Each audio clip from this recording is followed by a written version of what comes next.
اور اس میں بہت ساری دلچسپ چیزیں ہمیں وہاں کی نظر آئی ہیں، خاص طور پہ دارالعلوم دیوبند اور پھر دوسرے جامعات کا آپ نے نام لیا، اور دارالعلوم وقف کا بھی نام لیا، اور اس میں پھر تعلیم کے جو درجات کی ترتیب ہوتی ہے وہ آپ نے بتا دی، پھر اس طریقے سے علی گڑھ یونیورسٹی کے اندر داخلے کا پورا آپ نے پروسیس بتا دیا، تو یہ بہت دلچسپ معلومات تھیں یقیناً۔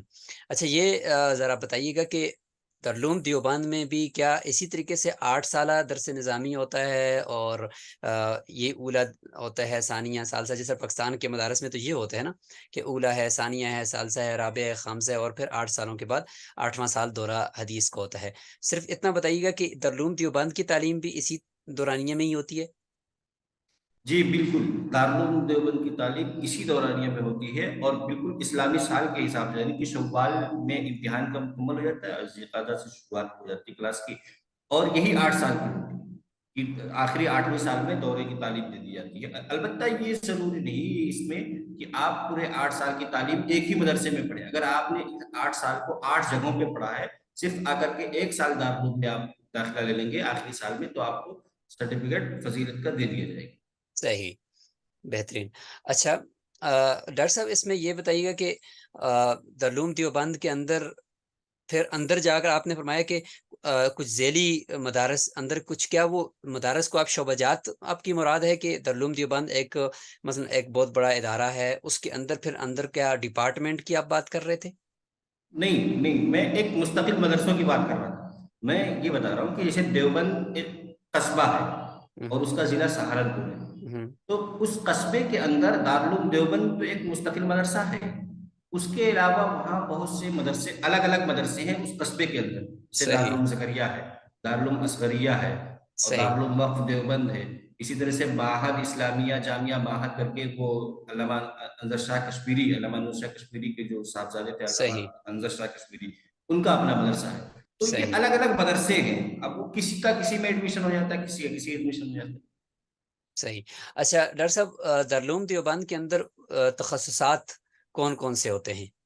ہاں یہ اصل ہے۔ دارالعلوم دیوبند میں تخصصات سب سے اعلیٰ لیول پہ جو مانا ہے تخصص فی الحدیث کا جو، اچھا، اور تخصص فی الحدیث کے علاوہ تخصص فی الادب ہے۔ اس کے علاوہ تخصص کے تو یہ 2 شعبے ہیں، البتہ تکمیلات کے بہت سے شعبے ہیں۔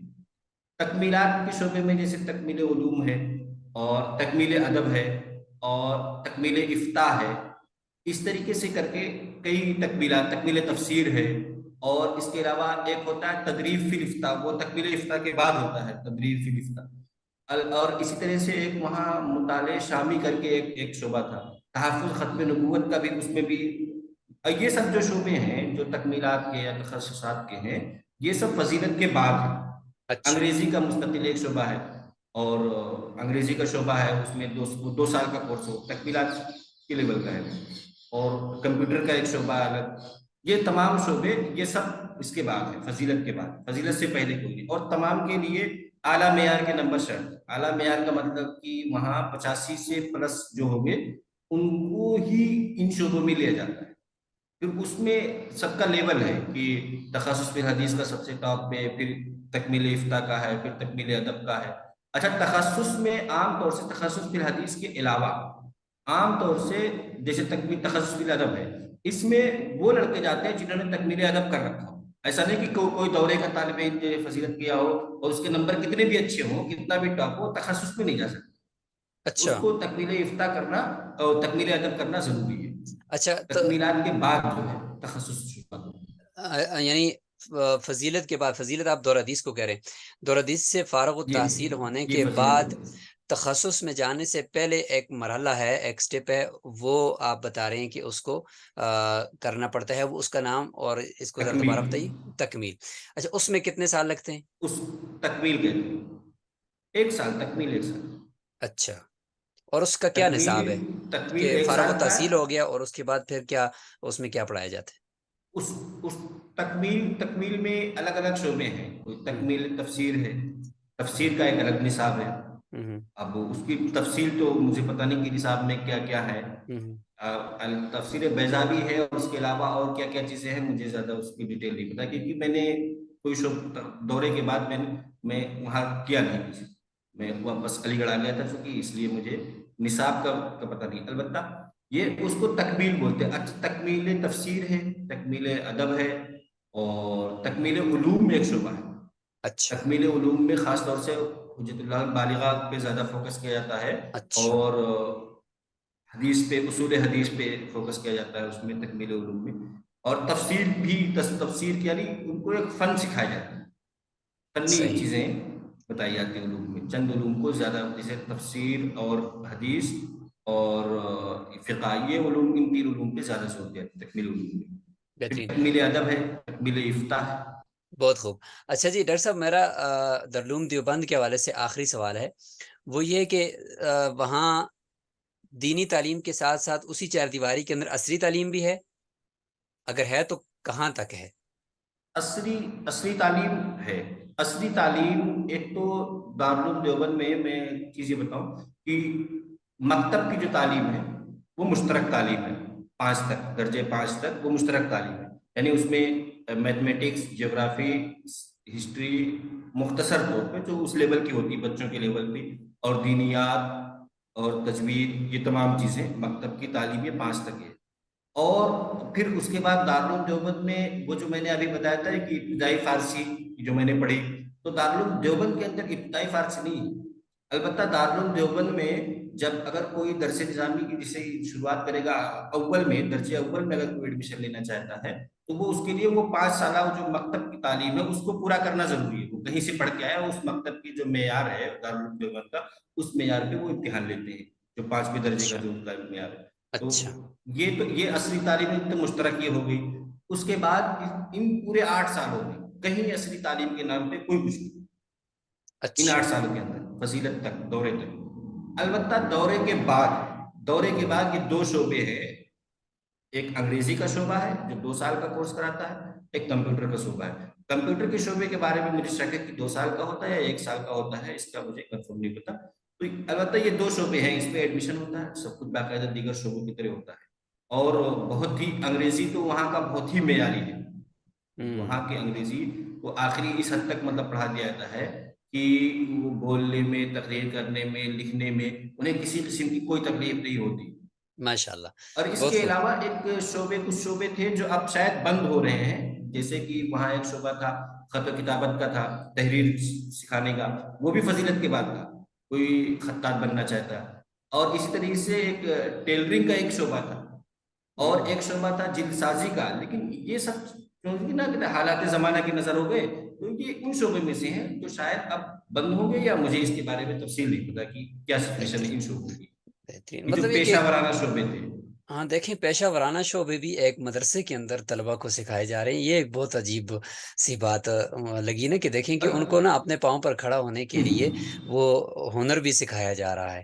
یہ نہیں کہ صرف آپ اگر کسی ایک ہی مسجد تک ہی محدود ہو کر رہ جاؤ. بہت بڑی بات ہے کہ ایک امام ہے، لیکن اس کے ساتھ ساتھ اس کو کوئی ہنر بھی سکھایا جا رہا ہے.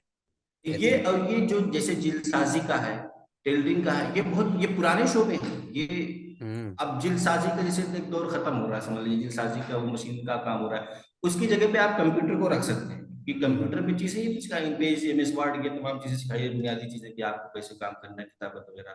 کتابت ٹوٹل کمپیوٹر پہ ڈیپینڈ ہو گیا ہے. بہترین. اب آتے ہیں جی آپ کے تعلیم کا ایک جو دوسرا دورانیہ ہے، علی گڑھ کے اندر جو وقت گزرا ہے آپ کا، تو اس میں آپ نے سنی دینیات کے اندر آپ نے ایم اے کیا ہے، پھر اسی کے اندر آپ نے پی ایچ ڈی کی ہے. تو ذرا مختصر سے وقت میں آپ ہمیں علی گڑھ کا جو نظام تعلیم ہے اور اس کے اندر جو پورا ایک پروسیس ہے، اس حوالے سے تھوڑا سا بتائیے گا. علی گڑھ مسلم یونیورسٹی دراصل یہ ایک سر سید احمد خان اس کے بانی تھے. بالکل. اور یہ سر سید کے دور، یعنی ان کی زندگی میں یونیورسٹی تو نہیں بن پائی تھی، البتہ ڈگری کالج تک بن گیا تھا، MAO، Mohammedan Anglo oriental college. سر سید نے جب اس کی بنیاد رکھی تھی، تبھی ایک دم پہلے دن سے انہوں نے یہ شروع کر دیا تھا کہ ان کا مین مقصد تو عصری تعلیم کو ہی جاری کرنا تھا، کہ سائنس پڑھایا جائے، انگریزی پڑھائی جائے، میتھ پڑھایا جائے، اور فلسفی پڑھائی جائے. یہ عصری تعلیم ہی اصل مقصد تھا. اس کے ساتھ ساتھ انہوں نے یہ لازمی کر دیا تھا کہ جو بھی عصری تعلیم حاصل کر رہا ہے، جو بھی بچہ، اس کو ایک کم از کم 1 گھنٹہ جو ہے اس کو دینیات کی تعلیم دی جائے. اور اس کی شروعات ہوئی تھی درس قرآن سے. درس قرآن کے لیے سب سے پہلے انہوں نے علامہ شبلی نعمانی صاحب کو بلایا. علامہ شبلی نعمانی صاحب آئے تھے تو علامہ شبلی نعمانی اصل عربی کے پروفیسر تھے, وہ عربی کے استاذ تھے. البتہ ان کے لیے ایک ایکسٹرا ذمہ داری سر سید نے یہ دے دی تھی کہ آپ جو ہے بچوں کو صبح فجر کے فوراً بعد, یعنی جب کلاس شروع, مان لو کلاس شروع ہو رہی ہے 8 بجے سے, تو 7 سے 8 یہ 1 گھنٹہ تمام بچوں کو آپ درس قرآن دیں گے. صحیح. اس طریقے سے ایک شروعات ہوئی. تو کچھ سالوں علامہ شبلی پڑھائے. اس کے بعد پھر سر سید احمد خان نے مولانا قاسم نانوتوی صاحب کو خط لکھا. سب سے پہلے تو یہ روایت میں آتا ہے, باقی یہ کنفرم بات نہیں, کہ ڈائریکٹ مولانا شبلی تھانوی صاحب کو انہوں نے کوشش کی کہ وہ آ جائے. تو وہ تھوڑا اختلاف تھا, وہ نظریاتی اختلاف کو لے کر کے مولانا شبلی تھانوی صاحب اس کام کے لیے آمادہ نہیں, تو انہوں نے مولانا قاسم نانوتوی صاحب کو لکھ کر کے بھیجا کہ ہمیں کوئی ایسا جید عالم چاہیے جو یہاں کا پورا دینیات کا نظام سنبھالے. تو مولانا عبداللہ انصاری صاحب تھے, قصبہ امبیٹھا, دیوبند کے بغل میں ایک امبیٹھا ایک قصبہ ہے, وہاں کے تھے مولانا عبداللہ انصاری صاحب. وہ مولانا قاسم نانوتوی کے داماد تھے. تو مولانا عبداللہ انصاری صاحب کو بھیجا آپ نے. اب مولانا عبداللہ انصاری صاحب آگے مستقل یہاں استاذ ہو کر کے, ان کے ذمے سارا دینیات کا نظام شروع کر. دینیات کے نظام میں یہ شامل کیا کہ آپ بچوں کو دینی تعلیم دیں گے, ہر بچے کو, کوئی بھی سبجیکٹ پڑھتا ہو. پھر اس کے بعد جو ہے آپ امامت کی بھی ذمہ داری, یعنی جو یونیورسٹی کی اس وقت ایک ہی مسجد تھی, جامع مسجد, آج بھی وہ جامع مسجد ہے, اس میں امامت کے فرائض انجام دیں گے, جمعہ اور خطبہ, یہ تمام چیزیں. تو اس طریقے سے ایک سلسلہ شروع ہوا. پھر بعد میں مولانا عبداللہ انصاری صاحب نے دینیات کا ایک سلیبس اور نصاب طے کیا. ایک تو ان لوگوں کے لیے نصاب طے کیا جو دوسرا سبجیکٹ پڑھتے ہیں, سائنس اور ان کے لیے, اور اس کے علاوہ پھر باقاعدہ کورس کی بھی شروعات انہوں نے کی کہ اگر کوئی آدمی مدرسے سے مان لو پڑھ کے آیا اور وہ یونیورسٹی میں دینیات کی تعلیم حاصل کرنا چاہتا ہے, پھر اس کے لیے بھی نصاب طے کی. اور پھر جب وہ نصاب طے ہوا تو علی گڑھ مسلم یونیورسٹی کی جامع مسجد میں ہی وہ دینیات کا شعبہ ایک کھول دیا گیا. اس کے بعد پھر 1960 کی دہائی میں 1950 سے یہاں ایک وہ شروع ہوا, اور فیکلٹی سسٹم ہندوستان میں یہ شروع ہوا یونیورسٹیوں کے اندر, کہ ایک فیکلٹی کے اندر کئی ڈپارٹمنٹ ہوتے ہیں. پہلے ڈپارٹمنٹ, پھر فیکلٹی اس کے اوپر پھر یونیورسٹی, اس طرح سے کئی درجوں میں. تو فیکلٹی سسٹم جب نافذ ہوا تو فیکلٹی وہاں سے اٹھ کر کے جامع مسجد کے اندر جو دینیات کی تعلیم ہوتی تھی اس کو مستقل ایک بلڈنگ ہے, آج جہاں پہ یہ شعبہ ہے جس میں میں استاد ہوں, اس بلڈنگ میں ولایت منزل تھی اسی نواب صاحب کی, اس میں لا کر کے اس کو مستقل جگہ دے دیا گیا. وہ وقف کے نام پہ, وہ زمین دینیات کے نام پہ وقف ہے. ایسا نہیں کہ اس زمین میں کوئی ایسا نہیں سائنس کا شعبہ نہیں کھول سکتے, وہ جس نے بھی نواب صاحب نے وقف کی وہ دینیات کے ساتھ نام کو وقف کر دی. اس کے پہلے ڈین بنائے گئے پروفیسر سعید احمد اکبر آبادی صاحب. پروفیسر سعید احمد اکبر آبادی علامہ انور شاہ کشمیری کے شاگرد, بہت جید عالم تھے. اور بعد میں ہجرت کر کے وہ تقریباً 75 یا 80 کی دہائی میں پاکستان چلے گئے تھے, وہیں ان کا انتقال ہو گیا. ان کی بیٹی وہاں رہتی, اور آگرہ کے پاس اکبر آباد علاقہ, یہاں کے رہنے والے تھے. تو پروفیسر سعید احمد اکبر آبادی صاحب کی بڑی کاوشیں رہی ہیں اس یونیورسٹی کے اندر دینیات کو چلانے میں. آپ نے یہ تمام چیزیں شروعات کی, بی اے میں تمام چیزوں کو انٹروڈیوس کرایا. اچھا, پہلے یہاں ہوتا تھا be a in Sunni theology نہیں ہوتا تھا, بی ٹی ایچ کے نام پہ اس وقت سے علامہ پروفیسر اکبر آبادی کے دور سے B T H bachelor of theology, M T H master of theology, اور ڈپلوما بھی ہوتا تھا کچھ. تو اب تو وہ ڈپلوما وغیرہ بند کر دیا, اب ڈپلوما نہیں ہوتا. تجوید وغیرہ کی تعلیم ہوتی تھی, ڈپلوما ان قراءت, سرٹیفکیٹ ان قراءت, یہ تمام تعلیم. اس میں اس دور سے لے کر کے, سر سید کے دور سے لے کر کے آج بھی ان ایک تو یہ مستقل بی ایم کی تعلیم دی جاتی, وہ الگ ہے, وہ اس کا پورا سلیبس ہے, نصاب ہے, سب کچھ ہے. اس کے علاوہ جو کالج کے لوگ آتے ہیں, اگر کوئی ہندی میں ہے, سائنس میں ہے, کسی میں آرٹس فیکلٹی, سوشل سائنس کسی میں اگر وہ اسٹوڈنٹ ہے تو اس کو 1 گھنٹہ فرسٹ سیمسٹر, جیسے یہاں سیمسٹر سسٹم چلتا ہے کہ 6 مہینے, شروع کے جو 6 مہینے اس میں اس کو دینیات کی تعلیم حاصل کرنی ضروری ہے. آج بھی یہ سسٹم ہے. وہ چاہے جہاں سے پڑھ کے آئے, چاہے مطلب اگر وہ کوئی مدرسے سے بھی پڑھ کے آ رہا ہے اور وہ کسی عصری علوم میں ایڈمیشن لے لیا, عصری علوم میں, تو اس کو دینیات پڑھنا بھی ضروری ہے, چاہے مدرسے سے ہے چاہے کالج سے. اگر عصری علوم میں جا رہا ہے تو عصری علوم میں دینیات ابھی بھی لازمی ہے. اور اس میں پاس کرنا ضروری ہے، ورنہ سرٹیفکیٹ رک جاتا ہے، ڈگری رک جائے گی۔ یہ ابھی بھی، اور یہ تنہا ہندوستان میں ایسی یونیورسٹی ہے جو اب تک اپنے اس اصول پر عمل کر رہی ہے اچھا، اور اس کے علاوہ ماشاء اللہ، جب یہ ڈپارٹمنٹ کا جو شعبہ ہے، B A, M A, P H D اور پی ڈی ایف تک یہاں تعلیم ہوتی ہے صحیح، اچھا، بہت یہ، خوب، اور اس کا پھر نصاب ہے مستقل۔ بہترین، ماشاء اللہ، یعنی کافی ڈیٹیل سے آپ نے نا شروع سے ابھی تک کا جتنا نظام تعلیم ہے اس کو بہت اچھے طریقے سے بہت مختصر وقت میں بتا دیا ہے۔ میرا یونیورسٹی آف علی گڑھ اور دارالعلوم دیوبند ان دونوں کے حوالے سے ایک سوال ہے، ملا کر ہی اس کا جواب مختصر اگر دے دیں آپ، وہ یہ ہے کہ کیا باہر کے کسی دوسرے ملک کے طلبہ کو دیوبند میں اور علی گڑھ میں داخلہ لینے کے اندر کتنی آسانی ہے اور کتنی مشکل ہے؟ دیوبند کا پہلے بتا دیں مختصراً اور پھر علی گڑھ کا بتا دیں۔ دارالعلوم دیوبند میں داخلہ لینا آسان ہے، کیونکہ ان کو، ہم ہندوستانیوں کو تو وہاں امتحان کے مراحل سے گزرنا پڑتا ہے۔ صحیح۔ البتہ باہر کے لوگوں کے لیے سب سے بڑا مسئلہ ہوتا ہے ویزا، یعنی جو سرکاری اصول و ضوابط ہیں ہوں ملکی سطح پہ، سب سے پہلا مرحلہ وہ ہوتا ہے باہر ہوں کے لوگوں، کسی بھی ہوں کنٹری کو۔ اس اصول و ضوابط یعنی سرکار کے اصول و ضوابط کو پورا کرنے کے بعد جب وہ ہندوستان میں آ جائے اور وہ دیوبند شہر میں پہنچ جائے، ہوں تب وہ داخلے کا پروسیس اس کا شروع ہو۔ اچھا۔ اور ہاں، وہ کسی ٹائم پہ بھی آ جائے تو اس کو اسی ٹائم پہ داخلہ لے لیا جاتا ہے۔ البتہ یہ ہے کہ اس سے اتنی چیزیں ضرور پوچھی جاتی ہیں، آپ نے کس شعبے میں داخلہ، کہاں سے کہاں تک تعلیم حاصل کی، کس میں داخلہ لینا چاہتے ہیں، اس لیول پہ آپ کی تعلیم ہے کہ نہیں ہے، کس درجے میں جانا چاہتے ہیں۔ یہ ہے کہ ڈائریکٹ فضیلت تک کی جو تعلیم ہے اس میں کسی میں داخلہ لے، کسی درجے میں داخلہ مل سکتا ہے۔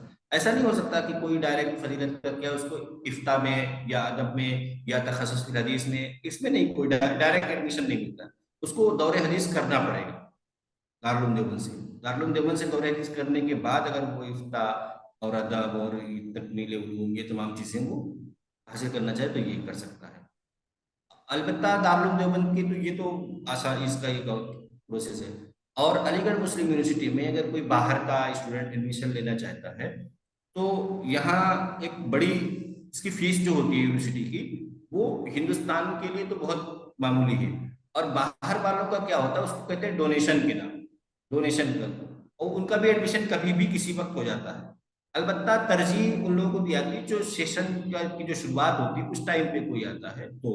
اور یہاں سیٹ جو ہے کوئی ریزرو سیٹ نہیں ہوتی ہے کہ فورن کی مان لو 5 سیٹ ہے کسی کورس میں، ایسا ریزرو نہیں، وہ اس کو ایکسٹرا لے لیا جاتا ہے کہ اگر فرض کر لو ایم اے سنی دینیات میں 20 سیٹ ہے، تو اگر فورن کوئی 5 لوگ آ گئے تو یہ نہیں ہوگا کہ سیٹ اوور ہو گئی ہے، ان 5 کو ایڈمیشن دے دیا جائے گا، 2 آئے تو 2 کو ایڈمیشن دیا جاتا ہے۔ البتہ یہاں بھی یہ شرط ہے، اس سے پوچھا جاتا ہے، اور یہاں پہ علی گڑھ مسلم یونیورسٹی کے اندر اس کو ڈگری شو کرنی پڑے گی، یعنی کہ اگر کس، ایک تو سرکاری اصول و ضوابط کو فالو کرنا ہی ہے، ویزا وغیرہ وہ سسٹم کس پرپس سے آئے ہیں وہ تمام چیزیں علی گڑھ، اور اس کا کام آن لائن ہوتا ہے، یونیورسٹی کا کام آن لائن بھی ہو جاتا ہے، ویب سائٹ پہ جا کے آپ نے اپلوڈ کر دیا اور وہاں سے چیزیں مل جاتی ہیں، فیس جمع کر دیا، اب آپ ڈائریکٹ ویزا لے کر کے آئے، ڈائریکٹ آپ کو صرف کلاس کرنا ہے، یہ بھی سسٹم ہے۔ اور اگر کوئی یہاں آ کر کے شروعات کرتا ہے آف لائن تو وہ بھی سسٹم ہے یونیورسٹی کے اندر، آف لائن آن لائن دونوں سسٹم ہوگا۔ البتہ فیس، اس کو جو بھی فیس ہوگی سرکاری، وہ مجھے پتہ نہیں، ان کی فیس زیادہ ہوتی ہے اتنا پتہ ہے، اور بنا اس کے انٹرنس وغیرہ کے ان کا ایڈمیشن ہو جاتا ہے، اور ہم لوگوں کے لیے تو انٹرنس کوالیفائی کرنا ضروری ہوتا ہے، اور ان کے لیے انٹرنس ضروری نہیں ہوتا، ان کا ایڈمیشن بنا انٹرنس کے بھی ہو جاتا ہے۔ البتہ یہ ہے جیسے پی ایچ ڈی وغیرہ میں اگر کوئی لیتا ہے تو اس کو ایک انٹرویو دینا ضروری ہوتا ہے، جسے پی ایچ ڈی میں یہاں یونیورسٹی میں ایڈمیشن لینے کے 2 مرحلے ہوتے ہیں۔ سب سے پہلا مرحلہ ہوتا ہے ریٹن ٹیسٹ، تحریری امتحان کوالیفائی کرنا، اس کے بعد پھر انٹرویو ہوتا ہے۔ تو ہم لوگوں کے لیے یعنی ہندوستان والوں کے لیے تو یہ دونوں پروسیس کوالیفائی کرنے کے بعد تب ایڈمیشن ہوتا ہے پی ایچ ڈی میں، لیکن باہر کا کوئی اگر آتا ہے پی ایچ ڈی میں تو اس کا ڈائریکٹ صرف انٹرویو ہوگا، ریٹن ٹیسٹ نہیں ہوتا۔